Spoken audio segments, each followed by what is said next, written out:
எனது தந்தை உக்ரசேனன் ஆண்டார்கள். நான் உக்ரசேனனை சிறையில் தள்ளி இந்த ஆட்சியை கைப்பற்றி இந்த ஆட்சியை கைப்பற்றி நான் யதுவம்ச குலத்த ஆட்சியை ஒழித்து விட்டேன். அசுர ஆட்சியை ஸ்தாபித்திருக்கிறேன்.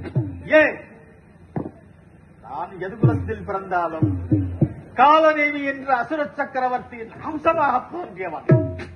இதை தேவரிஷி நாரதன் எனக்கு தெரிவித்தான். நாரதன் கலகக்காரன் என்றாலும் உண்மையே பேசுவான் அல்லவா? சரி, நமது அசுர சாம்ராஜ்யம் அதற்கு முக்கியமானது